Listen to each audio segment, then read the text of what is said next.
नमस्कार, जय हिंद। नए रंग रूप में भारत तक को देख रहे हैं आप और मैं हूं ऋषिराज। बात करेंगे नॉर्थ ईस्ट की। लगातार जिस तरीके से हमला होने के बाद से सैन्य बलों का ऑपरेशन जारी है, वो लगातार सर्च ऑपरेशन कर रहे हैं और इसी कड़ी में एक बड़ी खबर जो आई है देश के सामने वो ये कि एक एनकाउंटर हुआ है। उस एनकाउंटर में 3 उग्रवादियों के मारे जाने की खबर है।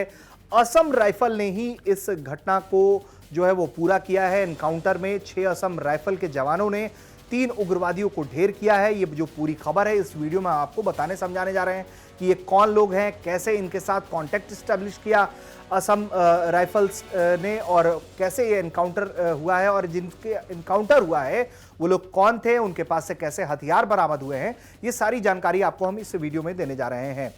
6 असम राइफल्स के सैनिकों ने सोमवार सुबह अरुणाचल प्रदेश में 3 उग्रवादियों को मार गिराया है। उग्रवादियों के पास से कई तरह के हथियार बरामद हुए हैं, उसमें से एक चाइनीज वेपन भी है।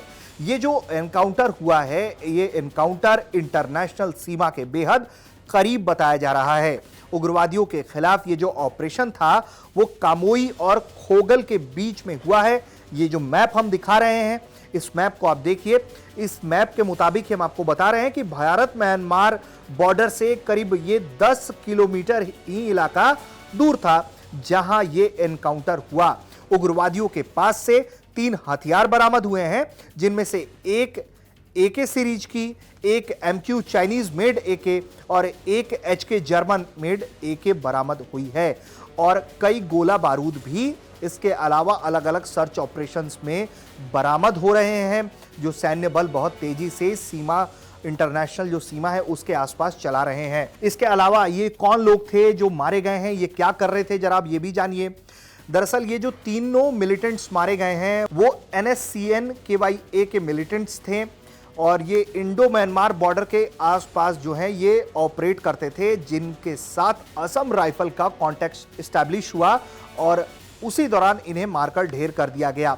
दरअसल ये बताया जा रहा है कि इन्होंने 2 नागरिकों की जो थी वो किडनैपिंग की थी और इसे वो अंतर्राष्ट्रीय सीमा पार करवा के दूसरी तरफ यानी कि म्यांमार की तरफ ले जाना चाहते थे।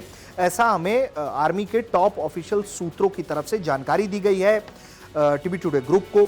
वहीं से ये जानकारी सामने आई है कि 2 नागरिकों को उस इलाके से किडनैप किया गया था और इंटरनेशनल सीमा पार कराकर ले जाने का प्लान था, लेकिन इसी दौरान 6 असम राइफल से उनका कांटेक्ट एस्टैब्लिश हुआ और इसी ऑपरेशन में उन्हें मारकर ढेर कर दिया गया। और वहां पर जिस तरीके के जो एम्यूशंस बरामद हुए हैं वो बताया ये जा रहा है कि बिल्कुल वॉर के प्रिपरेशन के मुताबिक हथियारों का जमावड़ा वहां था। कई तरह के भयानक गोला बारूद भी वहां से बरामद किए गए हैं, बंदूक और गोलियों के अलावा भी। तो इस एनकाउंटर में भी जो है वो चाइनीज वेपन मिला है और इसके अलावा भी तमाम गोला बारूद वहां से बरामद हुए हैं।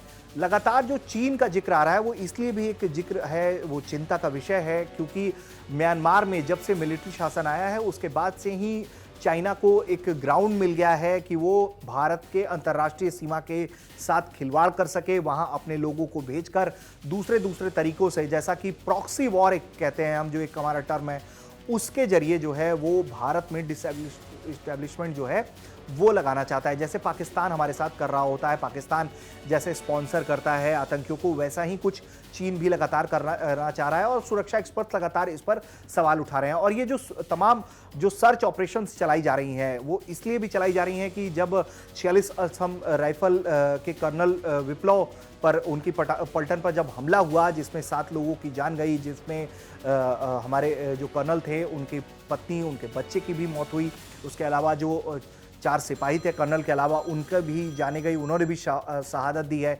उसके बाद से ही लगातार अंतर्राष्ट्रीय सीमा के आसपास काफ़ी जो है वो चेकिंग चल रही है, जांच पड़ताल चल रहा है और इसी दौरान ये घटना हुई है जिसमें 3 को मार दिया गया है, 3 आतंकियों को मार गिराया गया है। आगे जिस मामले में जो भी अपडेट होगा इस मामले में वो भी भारत तक आपको बताता दिखाता रहेगा। देखते रहिए भारत तक।